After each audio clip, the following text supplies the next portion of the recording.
3 weeks after Marcus came home from the hospital, I realized something impossible. He remembered every memory I had invented about him, and none of the real ones.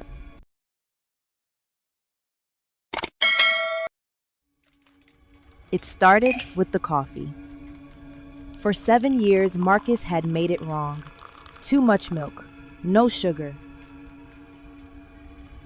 It was one of those small textures of a shared life, one of the things that made him, him. Then one morning she came downstairs, and the coffee was perfect.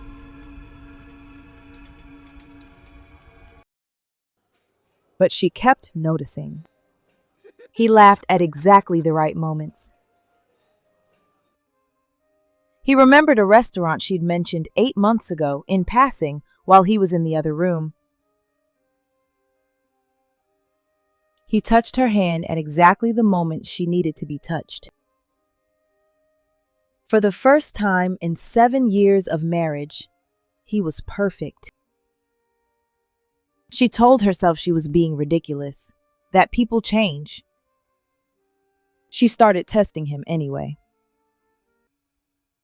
She mentioned the holiday they had never taken, a weekend in Porto, a hotel with blue tiles. He said he thought about that trip sometimes.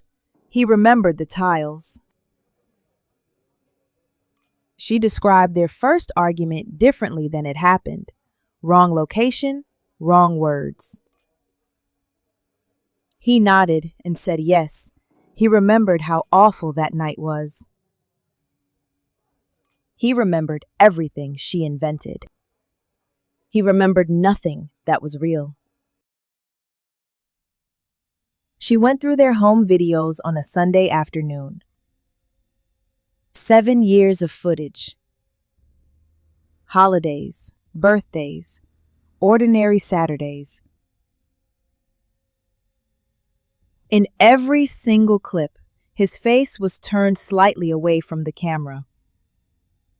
Not dramatically, just angled, as though, in 7 years of living, he had never once looked directly into a lens.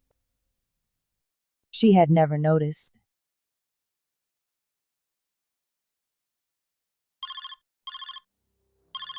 She called his mother that evening, kept her voice light, steered the conversation carefully.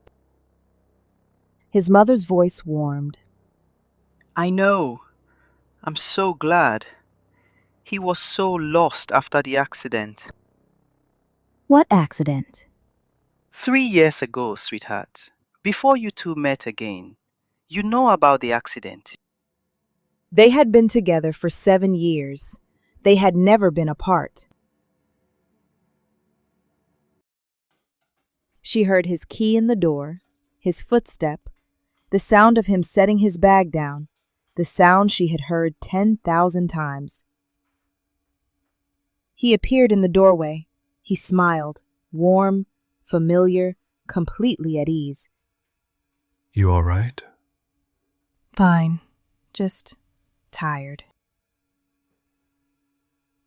She watched his back, and she thought about the turned face, 7 years of a turned face. She thought about Porto, the blue tiles that never existed. She thought about the word his mother used, again. Before you two met, again. And she understood the thing that was most frightening.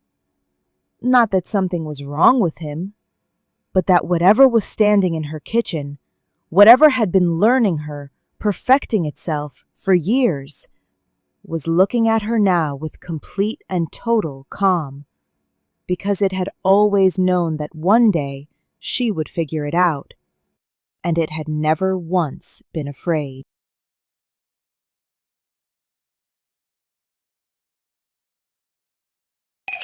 If you like psychological horror stories, subscribe to Echoes at 3 a.m.